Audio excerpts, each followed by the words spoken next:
নমস্কার বন্ধুরা, আশা করি সবাই ভালো আছো। আজ আমরা এসেছি কেয়া শেটের কেয়াপাতা নৌকা দ্বারা পরিচালিত পান্তা রেস্টুরেন্টে।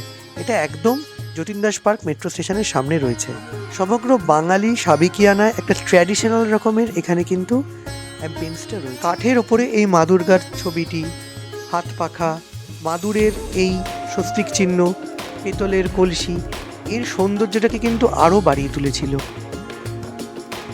ভিতরের এই আয়নাটা কিন্তু খুব সুন্দর লাগছিল। তোমরা তোমাদের যদি কোনো পারিবারিক অনুষ্ঠান এখানে উদযাপন করতে চাও, সেটা তোমরা করতে পারো। ভেতরের এই বাঙালিয়ানের অ্যাম্বিয়েন্স ছাড়াও যদি আমরা রান্নার দিকে আসি, এই রেস্টুরেন্টের কিন্তু খাবার দাবার খুবই ভালো, মানে রান্নাবান্নার স্বাদ অত্যন্ত ভালো। এখানে চাইনিজ বা মোগলাই জাতীয় খাবার পাওয়া গেলেও এখানে 3টে থালি খুব বিখ্যাত। প্রথমটা হচ্ছে ঠাকুমার থালি, যেটা 149 টাকায়, এটা পুরোপুরিভাবে ভেজ থালি।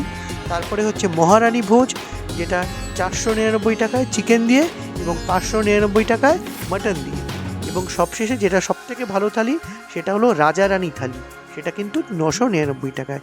প্রত্যেকটাই কিন্তু যথেষ্ট খাবার দেয়। তোমরা কোন থালিটা প্রেফার করবে আমাকে কমেন্টে জানিও।